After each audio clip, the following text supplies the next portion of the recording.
मैं आप लोगों के सामने एक छोटा सा अपने सब रखने जा रही हूँ। आप सुनिएगा और अमल करने वाली बातों को अमल कीजिएगा, और आपको लगे कि इस बात को निकालना है, सोच समझ के निकालिएगा। हमारा समाज, हमारा पूर्वज बहुत ही भाग्यशाली थे, क्योंकि वो लोग धर्म पे विश्वास करते थे। किसे विश्वास करते थे? धर्म में। और अभी हम लोग क्या करते हैं? अंधविश्वास, धर्म से भटके हुए हैं, समाज से भटके हुए हैं। क्यों? क्योंकि हमारे समाज में लोभ, लालच, ईर्ष्या, द्वेष, हिंसा, पोटंगा, अन्य चीजें आदि बोल देते, इत्यादि इसको बोलते हैं, इसकी गिनती नहीं होती। इसके कारण हमारा समाज क्या हो रहा है? नीचे को दबते जा रहा है। क्यों? क्योंकि इसी द्वेष, हिंसा के कारण हमारा समाज अभी वृद्धि नहीं हो रहा। तो इस सबको क्या करना है? हम लोग को दूर हटाना है। किससे? खुद का दिल और मन से अपने बाल बच्चों को सिखाना है। हमको, मैं ही उदाहरण देती हूँ कि मैं ही एक आदिवासी समाज की हूँ, उरांव समाज की हूँ, कुरुक समाज की हूँ, लेकिन आप लोगों के सामने मैं अभी हिंदी से क्यों बात कर रही हूँ? क्योंकि हमारा माता पिता, हमारे जो दादा दादी थे, मानते हैं कि वो लोग पहले गुजर गए, लेकिन हमारे जो माता पिता हैं हमें आदिवासी मतलब कुरुक में बात करते हैं, लेकिन हम अब आज तक हमको उतना ज्ञान नहीं मिला, क्योंकि मैं बाहर रहती थी, मानती हूँ, लेकिन भी मैं कोशिश करती हूँ कि अपने समाज के लिए मैं अपना पहचान, जो आदिवासी समाज का जो अपना मूल जो भाषा है, अपना संस्कृति, अपना परंपरा है, अपना जल जमीन जगत है, उसी को अपना अधिकार मानते हुए मैं चाहती हूँ कि आप लोग अपना अधिकार को समझे, अपना संस्कृति को समझे, अपना विचार को समझे, अपना प्रेम को समझे और धर्म पे विश्वास करें। धर्म में इतना शक्ति है, क्योंकि ना करने वाला काम भी सफल हो सकता है। क्योंकि कोई भी काम करने से पहले, किसी भी काम को करने से पहले सबसे पहले धर्मेश को याद किया जाता है। तभी हमारा समाज में जो भी दृढ़ विश्वास होता है, जो भी निरंकार जो भाषा रहता है, निरंकार जो बातें रहती है, वो करती है। धर्मेश ये जो शक्तिशाली है, हर एक काम को पूरा करने वाले, हर एक बातों को पूरा करने वाले, हर एक दुख तकलीफ में सहायता करने वाले, सब चीज धर्मेश ऊपर समझो। चाला माँ के ऊपर समझो, धर्मेश के ऊपर सौंप दो, क्योंकि वही सब शक्तिमान है, सब शक्तिशाली है। अभी मैं उदाहरण के साथ बोलती हूँ, हमारी गंगी दीदी जो कि बाहर रहती थी, मैं वीडियो देखती थी, अपना समाज के प्रति एकजुट होने के लिए अकेले वीडियो बनाती थी, अकेले मतलब प्रचार प्रसार करती थी सबके लिए, क्योंकि जो विश्वास में है, जो गड्ढा में गिर गया है, उसको जगाने के लिए। और अभी जो हमारे चितरंजन दादा है, क्यों कर रहे हैं? क्योंकि हमारे जो छोटे बड़े बच्चे लोग हैं, हमारा जो माता पिता हैं, वो लोग चलो वो लोग का दिन दुनिया गुजर जाएगा, जो आने वाला कल है उसको किस तरह से करना, ऐसे ही रहेगा।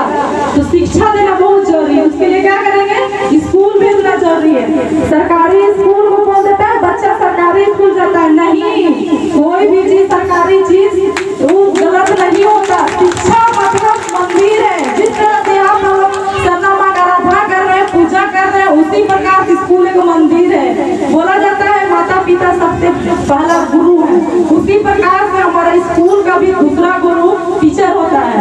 इसलिए मैं बच्चों से निवेदन करती हूँ कि अपना घर का काम करें, अपना माता पिता का कहना सुने, लेकिन स्कूल जाना कभी नहीं छोड़े, क्योंकि स्कूल जाओगे तब तो अपना जल जमीन जगीर को बचाओगे। क्योंकि हमारा जो संस्कृति के साथ हमारा आदिवासी का पहचान क्या है? अपना जल, अपना जमीन, अपना नदी, अपना नाला, अपना घर, अपना परिवार, अपना संस्कृति।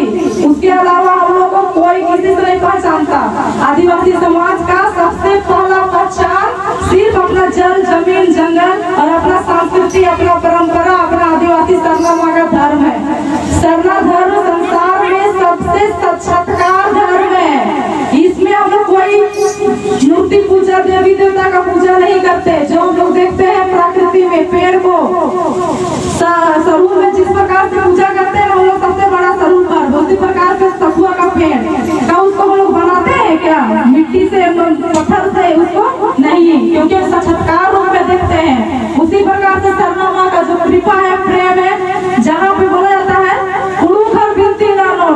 एक सर बिनती नर आसान चलाए, उसी प्रकार इस शब्द को लेकर के तुम दुख में रहोगे तकलीफ में रहोगे, हर एक चीज में कभी भी घबराओगे, तुमको धर्मेश साथ जरूर देगी। एक दिन नहीं देगी, 2 दिन नहीं देगी, तुम उसको घबराते रहोगे, हमेशा देगी। इसलिए मैं निवेदन करती हूँ कि सब कोई अपना धर्म में रहे, अपना समाज में रहे, मिलजुल कर रहे, लड़ाई झगड़ा से दूर रहे, हड़िया नशा पान जो भी उसे दूर रहे, और अपना समाज में अपने बाल बच्चों को अच्छी शिक्षा, अच्छी गुण और अच्छी संस्कार देने के लिए अपना बाल बच्चों को स्कूल भेजे। समाज में बृहस्पतिवार में के दिनों में हमें सरना स्थल जाना चाहिए, क्योंकि हर एक दिन हम लोग काम में लगे रहते हैं। कम से कम सप्ताह में एक दिन तो हम लोग धर्मेश को घुराएंगे, चंद्रमा को घुराएंगे, उसका प्रेम और अनुकंपा को पाएंगे। जो हम लोग गलतियां करते हैं उसको हम लोग स्वीकार कैसे करेंगे, माफ हम लोग धर्मेश कैसे करेगा, अपने गुनाहों को स्वीकार करेंगे। एक दिन सप्ताह कम से कम एक दिन जाओ, अपना जो पाप किया हुआ, गलती किया हुआ, हर एक चीजों को तुम स्वीकारो। जो पहाड़ पुजारी लोग हैं, बाबा लोग हैं, उन लोगों का नाम को सुनो। जो गाँव के जो बड़े बुजुर्ग लोग हैं, उन लोग से पूछा करना कि हमारा समाज पहले कैसे था। जब इस धरती में चालामा आविष्कार की थी हम लोगों को, उस समय हमारा समाज कैसा था। उस समय धर्म में विश्वास करता था और किसी चीज पे नहीं करता था, सिर्फ खुद में दृढ़ विश्वास रखते थे पहले के लोग। इसलिए अभी तक इतना कुछ हम लोग के लिए बना के गए हैं। तो हम लोग को भी दृढ़ विश्वास करना है कि हम लोग का बाल बच्चा के लिए कुछ बना के जाना है। ये नहीं कि जैसे तैसे मम्मी पापा का जिंदगी गुजर के आने वाला कल छोड़ो, ऐसे नहीं करना है। इसलिए मैं सभी से निवेदन करती हूँ बृहस्पतिवार के दिन में सभी कोई सरना स्थल जाए, सरना में पूजा करे, प्रार्थना करे, अपने गुनाहों को, अपने पापों के लिए क्षमा मांगे और सबके प्रेम से सबको मिलजुल कर रहे, गाँव घर में लड़ाई झगड़ा ना करे, हड़िया दारू शराब जो भी उसको दरकिनार करे और खुशी खुशी जीवन बिताए। धन्यवाद।